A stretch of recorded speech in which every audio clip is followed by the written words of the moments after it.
Hello everyone, welcome back. I want to talk to you guys about a gun control law that has bothered me for a very long time and I don't think is getting enough attention. That's the law that says that a pistol can only transfer in your home state. Okay, so basically with a long gun, you can leave your state, you can go to any other state and you can purchase a long gun and any FFL can legally transfer it to you, right? But with a handgun, if you leave your state, I mean, you can purchase it outside your state, but they won't transfer it to you. They have to ship it to an FFL in your state for transfer, and that includes if you want to make a purchase online. Okay, it has to ship to an FFL in your home state. It can't ship to an FFL outside of your home state. Now, what is your home state? For most practical purposes, it is whatever your driver's license says, right? So whatever state you have your driver's license,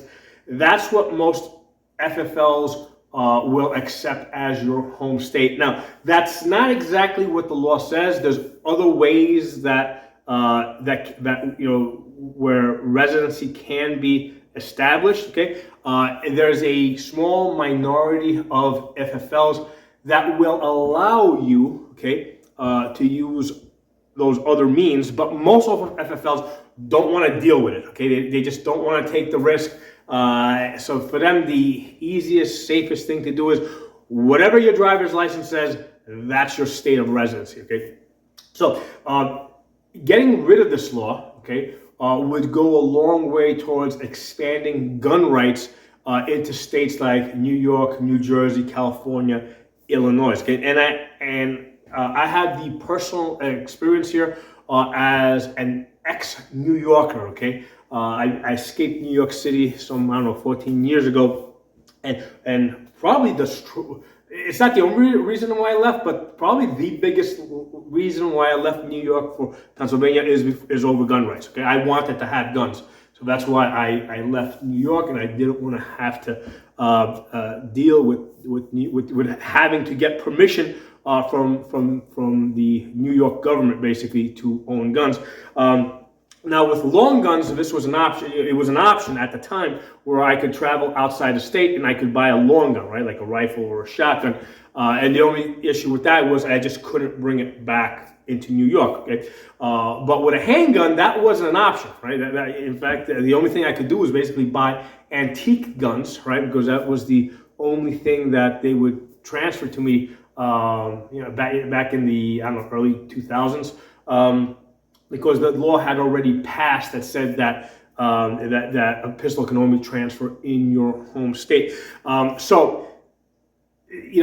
is a roadblock, right? This is a roadblock that basically stops people in those states from buying pistols, right? Now, you might tell me, hey, but if they buy the pistols, they're breaking the laws in their own states. But yeah, you know what? That will give them an incentive to stand up and fight. Okay. Now, I'm not saying that they should break the law, because remember, they might have the option of keeping it outside of that state, right? Like I did. But it will certainly incentivize them, right? It will give them a vested interest in fighting to expand gun rights. Okay. So it would really help our cause if people in New York, California, Illinois, New Jersey could go to an FFL out of their home state and purchase a pistol. Okay, so ever since the Nysurpa versus Bruin decision that dropped, I think, in the summer of 2022, there's been a ton of lawsuits challenging gun control, right? And the reason for that is because the Supreme Court said that all gun control is presumptively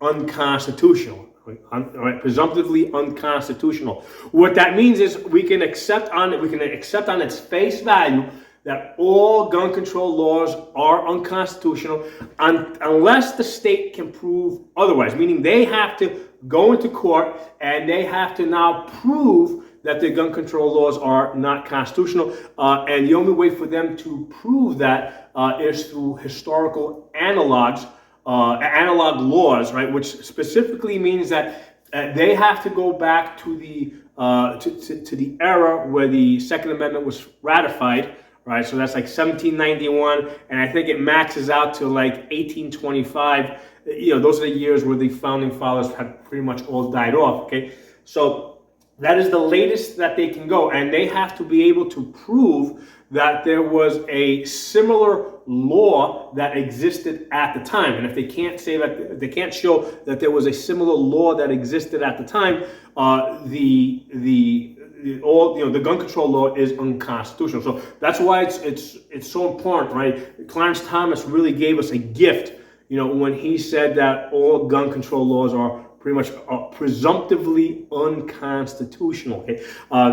Now, there's a lot of fighting that's going to be happening in the courts. A lot of it's already started. But this is the one law that I have not seen them challenge yet. The law that says that a pistol can only transfer in your home state. So what I want you guys to do, right, aside from dropping some comments below to help circulate this video, I want you guys to go to the other channels, the big channels, like Guns and Gadgets, Langley Outdoor, Armed Scholar, which is the other one I follow. Really important, the Four Boxes Diner by Mark Smith. You guys got to follow that guy. This guy is a constitutional scholar, okay, that pretty much speaks before the Federalist Society, okay.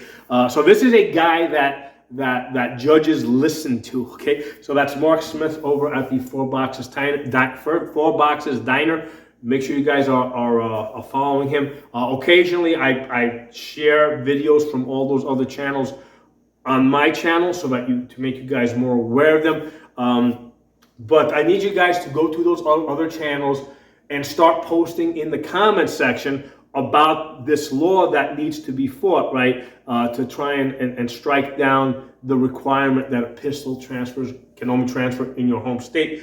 Because if you guys start commenting, the people that run those channels are going to see it. They'll start talking about it. If they start talking about it, then the GOA, Second Amendment Foundation, a lot of these large gun organizations, right, that basically fight these gun control laws will see it. They'll see that we have an interest in striking this down, and they'll understand the strategy behind this. And my strategy is we need the people in those states, in California, New York, New Jersey, Illinois, we need them traveling out of their state and purchasing pistols, right? And I'm not saying that they should necessarily bring them back to their state, right? Because they can keep them, they can keep them outside their state. But we need to give those people a vested interest in protecting gun rights. So the more guns we can get out there into the hands of those people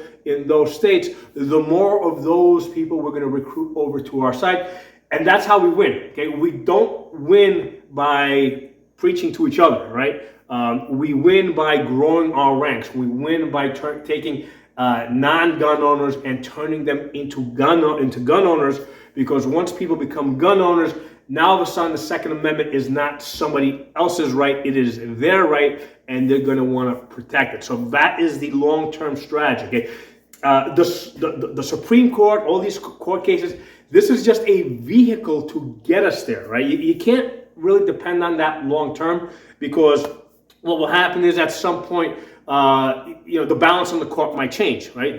So now all of a sudden you've got a bunch of Democrats on the Supreme Court. So you can't depend just on the court.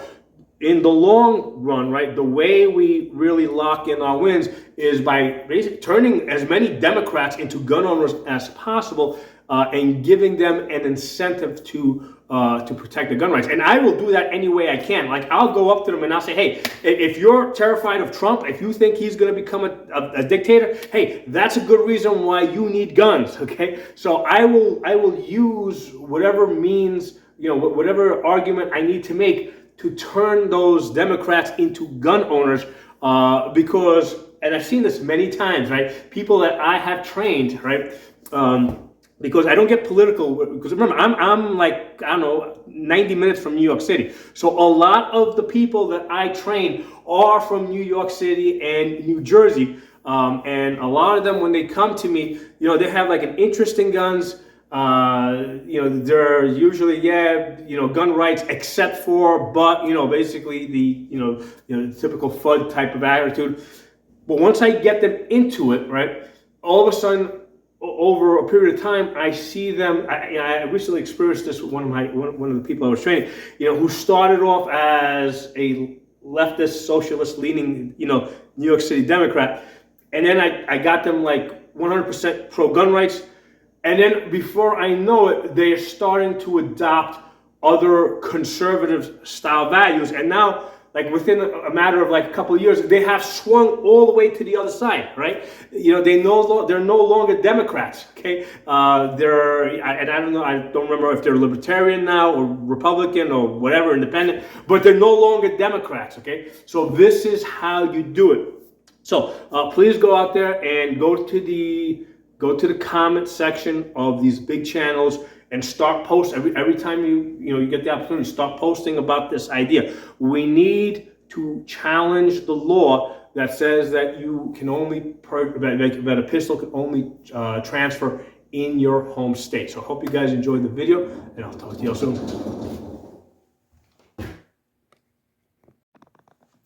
Hello, I just wanted to say something real quick that I had in the back of my mind but forgot. I know that people in the comments are going to call me out, and they're going to say that a pistol purchase or any gun purchase should not have to transfer through an FFL to begin with, right? That background checks are unconstitutional. I agree with you guys 100% on that, okay? 100% agree. However, if you try to lump the two together, it's probably not going to go too far, right? There's a lot of conservative Republican judges, right? They're kind of wishy-washy on the whole background, on dropping the whole background check thing as unconstitutional. That's not likely to happen. If anything, that's going to probably be the last thing that falls, right? They're going to probably keep that in place as long as possible because it makes some FUD conservatives feel safe. Okay, so you can't lump these things two together because what happens is if you lose half of it, well, you lose the other half too, right? So what's better is to separate the two, right, and fight the two individually at the right time. Okay, and I think it is the right time to address the constitutionality of not being able to go out of state and complete a pistol purchase, okay?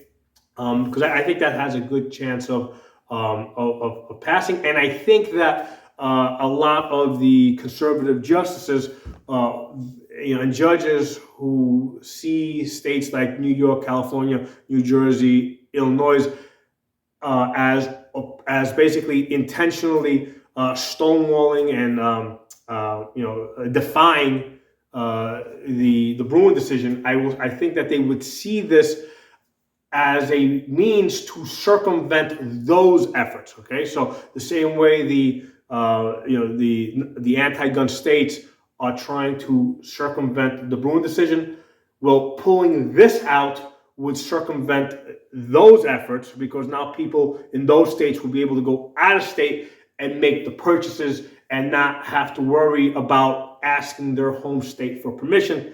And then, once they make the guns, once they get the guns, I mean, the state has they have no way of knowing where they go, whether they go to their summer home out of state or if they end up back in their home, they wouldn't be able to go and search those homes. So, at least not without the red flag law. So that, again, now you attack the red flag laws separately, okay? So all these things have to be broken up into little pieces because it's easier to attack and win, okay? So my thoughts on that. I'll talk to you all soon.